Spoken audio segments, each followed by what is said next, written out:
The poor focus on income. The rich focus on vaults. Why? Because real wealth isn't about how much money you make. It's about how much you protect. Traditional banks, they limit access, bleed you with fees, and expose your assets to lawsuits, taxes, and market crashes. The rich don't just build wealth, they shield it using hidden systems almost no one talks about. That's how generational wealth is created. That's why fortunes are locked in art, free ports, and shell corporations. And today, we reveal the 5 secret vaults the rich use to protect their financial freedom. The first asset, stocks and bonds. When it comes to investing, most people immediately think of stocks and bonds. And rightfully so, these are no longer foreign concepts to us. With just a few taps on your phone, you could buy index fund in under 5 minutes. However, what truly makes these assets a vault for the wealthy isn't the assets themselves, but the structure they've built around them. For most people, investing is about building wealth. They put their money into the market with the hope of seeing it grow. Over time, they might develop a strategy, but ultimately they have one goal: growth. The wealthy, however, already have wealth. Their goal isn't to make more money, but to protect what they have. This is why stocks and bonds become the outer walls of a fortress protecting their assets. It's a wall that's easy to build, hard to break, low risk, offers stable returns, and is scalable in the simplest way. This is the savings account of the wealthy, where they keep their funds safe for the erosion of inflation. And to ensure their wealth remains untouched, they can't leave everything under their own name. Doing so is something only beginners would do. When you hold a massive fortune, being exposed makes you vulnerable. Thus, the rich don't hold assets directly. They use trusts, shell companies, and family offices to protect themselves. The goal here is separation. The owner and the asset are never legally tied to one another. If everything is in your name, you face taxes, lawsuits, and external scrutiny. But when the asset is held by trust, it is protected even after you pass away. This way, they still control their wealth without officially owning it on paper. Of course, we can never know the full details behind these trusts and organizations, as that would break the purpose of their security. However, we can look at a wealthy family in the US, the Pritzker family, to understand how this structure works when they went public with their company. The Pritzkers are one of the wealthiest families in the US, and they've built a vault that has only expanded their fortune over the decades. They own Hyatt hotels, and when the company went public in 2009, they didn't cash out. Instead, they kept most of the stock through trusts and private entities. Rather than selling, they took dividends. Rather than sharing their wealth, they created 11 different trusts. This way, there were no massive tax bills, no family disputes, and no disruptions. One cousin used their trust to start a private equity firm. Another used it to buy real estate. No one needed to sell. No one was forced to sell. These stocks became a form of income and a way to pass wealth to the next generation without ever having to open the vault. And if Hyatt's value ever decreases, they don't need to panic because the bonds inside ensure the trust continues to pay interest. When an ordinary person dies, their estate must go through probate and the government takes a share. But if the assets are held in a trust, the portfolio passes on to the next generation without interruption. The vault never opens. It just changes hands. And when they need cash, they don't sell because selling would subject them to taxes. Instead, they call the bank and borrow based on their assets. You use a savings account to keep your money safe. They use stocks and bonds to do the same, with the added benefit that their money grows every year. The structure of ownership, stable returns, and protection from outside access. That's the perfect first vault. The wealthy don't just know how to make money. They know how to protect their wealth, ensuring it never falls into the wrong hands and remains untouched by external forces. This is the lesson we can learn to build and safeguard our own wealth through simple yet powerful strategies. The second asset, private businesses and equity. Continuing our exploration of the wealth protection strategies of the rich, let's dive into the second vault, private businesses and equity. This is the driving force behind the entire wealth fortress, where all resources are managed and grown. A private business is not just a source of cash flow. It's a crucial part of controlling how wealth is generated. It's not always about the flashy tech companies or viral apps that we hear about. Sometimes it's the simpler, more ordinary businesses that seem unremarkable but generate steady cash flow month after month. You might not pay attention to them until you realize they are everywhere. A food packaging plant, a chain of car washes, or a pest control company with contracts with local governments. These businesses are often low-key. No one knows their stock price. There are no quarterly earnings calls, and they are unaffected by the market. They grow quietly, creating regular cash flow and protecting the wealth you've built without ever needing to make headlines. These businesses operate like a silent, steady money-making machine, quietly and sustainably. When structured correctly, these businesses can be passed down, split up, or sold without disrupting your cash flow. It's like owning a small juice stand. People pass by, maybe they don't give it much thought. They see the stand, buy a cup of juice. You've built it, and your juice stand is doing well, with customers returning every day. Instead of putting your money in a piggy bank, you decide to reinvest in that stand. The money you put into buying more supplies, cups, and a better sign all help your stand make even more money each day. The first thing this does is keep your money safe. The money you put in is still in the stand, in the supplies, and in the loyal customers. Even when it rains, people will want a cold drink when the sun comes out. The second thing it does is help your money grow. You sell more juice, make more money, and your stand becomes more valuable. If someone wanted to buy your stand, they'd have to pay more than what you invested to build it. And the third thing it does is that you don't need to sell to make money from it. You have control. A study from the Ramsey Institute on millionaires found that 79% of them built their own wealth. And a large portion of these millionaires created their fortune through owning businesses. This is how successful people create opportunities for themselves. They don't just think about making money, they learn how to own, protect, and grow their wealth. From simple things, you can build a strong empire for the future. Ordinary, unremarkable businesses might just be the key to long-lasting wealth. They don't need to be flashy, but they can provide you with protection and a solid financial foundation. The third asset, art, wine, and expensive jewelry. Now, let's move on to the third vault. Art, fine wine, and expensive jewelry. When you see gold bracelets, diamond watches, or multi-million-dollar paintings in galleries, you might think that these are just ways for the rich to show off. But in reality, they are not simply for display. They are genuine stores of value. This vault can be hidden in plain sight or carefully stored in a room that no one sees. Wherever it is, its value remains unaffected by the outside world. Art, fine wine, and rare watches don't lose value just because tech stocks didn't meet their profit goals. And this is what we need to understand. Art isn't bound by interest rates or inflation. It doesn't react to government announcements or economic fluctuations. It exists outside of that system.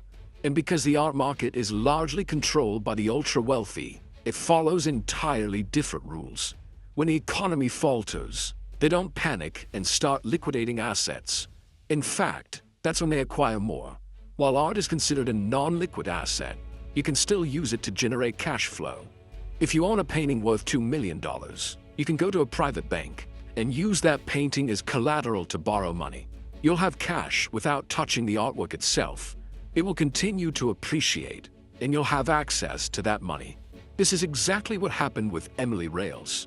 She and her husband, Mitchell, spent years collecting modern and contemporary art. While everyone else was worried about the real estate market crash in 2008, they continued to collect. They even opened a museum. But the core of their collection remains securely stored. And today, its value has surpassed that of some hedge funds. When you understand the value of culture and art, you no longer view it as just decorative items, but as assets that can preserve wealth even when the surrounding economy seems unstable. These artworks are not affected by the market's ups and downs. They don't respond to short-term fluctuations. Instead, they appreciate over time, serving as a testament to permanence. Think of a painting you love. It's not just a beautiful piece hanging on the wall. It's part of a cultural legacy, an asset that can hold its value across generations. And you can use these assets to sustain your wealth without the need to sell them off during economic hardship. When you invest in art, you're investing in something that offers not only financial value, but also cultural value, sustainability, and the ability to retain long-term worth. These works of art aren't just for admiring. They're repositories of wealth that are preserved over time. The amazing thing is, you can start building your own store of value today. Art, wine, and jewelry are all integral parts of the wealthy's asset structure because they don't just protect wealth, they help it grow year after year. These assets don't lose value because of political decisions or market changes. They exist outside the system, and their value will always increase over time. Once you understand that these assets aren't just decorative, but powerful tools that protect and enhance your wealth, you'll realize that owning them isn't just about material possession. It's a smart strategy to safeguard your assets. Start your journey with art, jewelry, and wine, and you'll see that what you're investing in is not just property, but part of a long-lasting story of sustainability and success. The fourth asset, real estate. Now let's continue exploring the fourth vault, real estate. The reason real estate always appears on any list of how the wealthy maintain their wealth is clear. It's the solid foundation of their wealth fortress. Real estate is a tangible asset. You can touch it, walk on it, collect rent from it, and sell it when the right time comes. No matter what happens with the market, the banks, or the latest apps, real estate remains constant. This is what has made it one of the safest investment channels for many. The rich love real estate because it works on multiple levels simultaneously. First, real estate appreciates over time. A building bought for $1 million in a developing area might be worth $2.5 million after a few years. All you have to do is hold on to that piece of land and let time work its magic. Second, real estate pays you while you wait. You can rent out long-term, short-term, commercially, or residentially, as long as the area is properly zoned. Every month, you'll receive income from that rental. This rental income can cover bank loan payments, taxes, repairs, and still leave you with a profit. Real estate is also one of the most tax-advantaged investments in the world. You can deduct interest expenses, renovations, and appreciate the property on paper, even though its actual value continues to increase. When it's time to sell, you can defer taxes and transfer profits to another property without paying taxes on the gains. Some wealthy individuals don't even need or want monthly rental income from their properties. All they want is to protect what they already have. In major cities like London, New York, or Vancouver, high-value properties often remain vacant for most of the year. The number of long-term vacant homes in London has doubled since 2016. Half of the properties on Billionaires Row in New York are also unoccupied. These homes are vacant with no rental income, and that's their purpose. No tenants mean no local tenant laws, no hassle, and no public exposure. This ensures that the property remains clean, out of sight, and continues to appreciate over time. Real estate is also easily passed down to future generations. That's why real estate doesn't just store wealth. It creates wealth and can maintain its value over time. It provides long-term stability, is a low-maintenance asset, and is an incredibly secure vault that's hard to break. The wealthy always know how to harness the power of real estate to build lasting wealth. And if you want to reach that level of prosperity, real estate is one of the most powerful and effective tools you can own. When you start seeing real estate not just as a place to live, but as a financial tool to protect and grow your wealth, you'll realize that it's the foundation for building a stable and prosperous life. From owning a home to owning an entire real estate complex, every step in this journey helps solidify and protect long-term wealth. So, don't just view real estate as a temporary shelter. Consider it as an essential part of your financial strategy, a vault that will stand by you through the ups and downs of the economy. All you need is knowledge, patience, and a smart investment strategy to build solid wealth through real estate. The fifth asset, trust funds, charitable funds, and life insurance. And finally, we come to the fifth vault, trust funds, charitable funds, and life insurance. This is where things go beyond just money. It becomes about documents, legal papers. But don't be fooled. This is where the ultra-wealthy protect what they built. In the first vault, trusts were used to safely hold stocks and bonds. The goal was to optimize taxes, protect against lawsuits, and make your portfolio invisible. But in this vault, the trust is the real product. It can hold stocks, art, real estate, and even other companies. You gain long-term control, can plan for death, and transfer wealth to future generations without complications. When people hear terms like offshore or shell companies, they often think of shady practices, right? But in reality, these are legal tools that, when used correctly, help the wealthy protect their assets, reduce taxes, and smoothly pass on their wealth. Let's break this down. A trust is a legal structure where one party holds assets on behalf of another. Wealthy families use trust so their money doesn't go through messy wills or get taxed as an estate. They can decide who gets what and how, even many years after they're gone. It's like writing the rules for your wealth ahead of time, ensuring it continues to exist even after you're no longer here. Now, add in offshore structures. Trusts are companies set up in countries with more favorable tax regulations, better privacy protection, or easier money transfer rules. Countries like the Cayman Islands, Switzerland, and Singapore are prime examples. They're not hiding anything. They're simply choosing the rules that help them meet their objectives. Next, you encounter shell companies. They do nothing but exist to own something, perhaps a building, a piece of art, or an investment portfolio. The name on the asset isn't the owner's, but the shell company's name. This creates a layer of security and sometimes protection if someone tries to sue or make claims. When you combine all these tools, you create a system that's difficult to penetrate. If taxes change in one country, the structure can adjust. If a lawsuit arises, the assets are protected. If someone passes away, the estate isn't frozen or taxed to the point of becoming worthless. It continues moving in the direction it was intended to. Most people will never see this layer. It doesn't appear on Forbes lists or Instagram pages. But this is how true dynasties are built and protected. These structures don't create wealth, they help preserve it. They ensure your assets are protected and grow steadily over time. Wealthy families, those who know how to build and maintain their prosperity across generations, use these tools to protect the priceless assets they built. Trusts, shell companies, and offshore structures are not mysterious. They are legal and smart tools that keep their assets safe from external threats and ensure they can be passed on to future generations without tax or legal issues.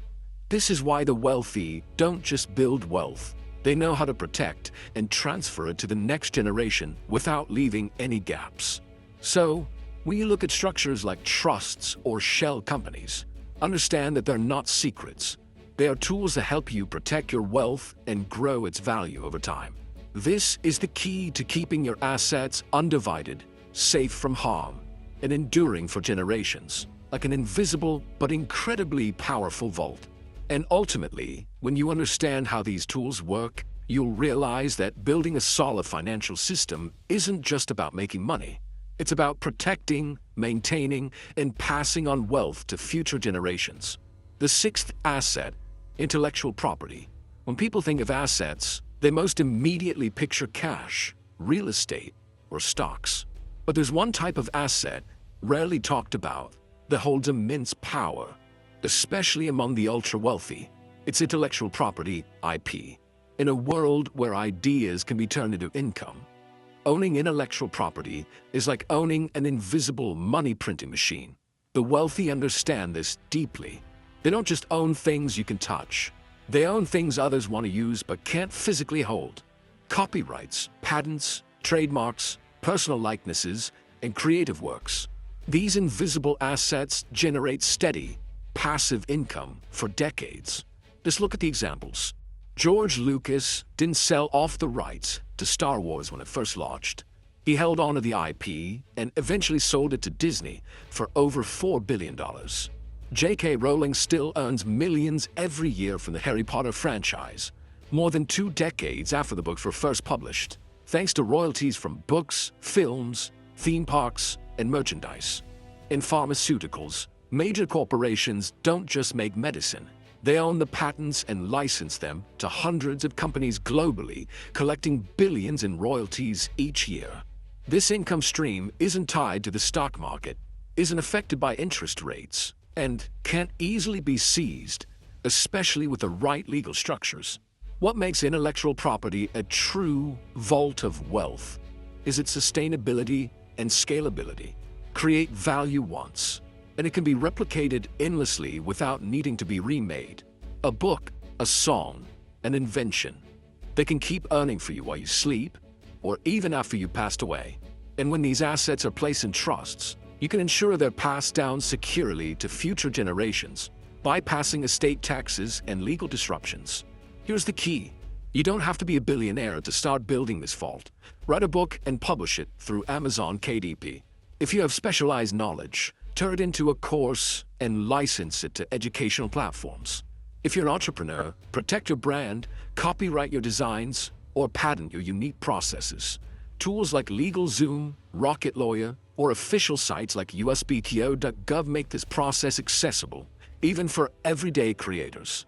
It's not about scale, it's about mindset. You're building a type of asset that grows independent of your time and labor. While most people are working to earn money, the wealthy are building systems that earn for them forever. Intellectual property is one of the most overlooked safes of wealth, but also one of the most powerful tools for creating lasting financial freedom. Because in the new economy, ideas aren't just powerful, they're gold. And if you truly want to play in the world of the wealthy, you have to think like them. Don't just work for money. Create something others will pay to use forever. The seventh asset, precious metals. In today's digital, credit-reliant financial system, one type of asset has held its core value for thousands of years. Precious metals and tangible commodities. Gold, silver, platinum, and other essential raw materials aren't just symbols of wealth. They're the final vault when everything else collapses. The wealthy understand this better than anyone. They don't see gold as a get-rich-quick investment.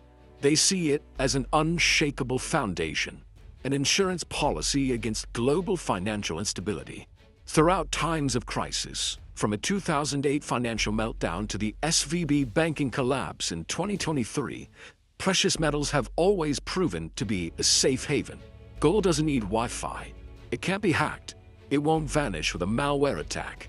Most importantly, it doesn't rely on trust in banks or governments. While cash gets eroded by inflation, stocks can crash, and real estate can freeze in illiquidity, gold simply holds value. It doesn't promise fast profits, but in the worst-case scenarios, it's what remains when you need to start over. This vault comes in many forms. Physical gold and silver, whether bars, coins, or refined forms, remain the most popular. But the wealthy also hold platinum and palladium, critical in high-tech manufacturing and electric vehicles. Add to that rare earth metals, the backbone of modern devices like smartphones, solar panels, and semiconductors. Others gain exposure to physical commodities like oil, copper, or uranium through futures contracts, physically backed ETFs, or specialized commodity funds. In a world where the global financial system is constantly threatened by overprinting, geopolitical shocks, and economic downturns, precious metals and physical commodities aren't just assets. They're your last line of defense. The wealthy know you can't control the market, but you can control how vulnerable you are to it. And sometimes the only thing you need is a single bar of gold, lying silently in a vault, waiting for its time to speak. If you've made it this far, you now have the keys to building and protecting your wealth just like the rich do. By using these strategies, you're not only securing your financial future, but also creating a legacy that can last for generations. Remember, it's not just about making money. It's about keeping it, growing it, and ensuring it's passed down without losing value. The wealthiest people in the world have been using these techniques for decades, and now you can too. Don't wait. Start applying what you've learned today and take control of your own path to lasting wealth.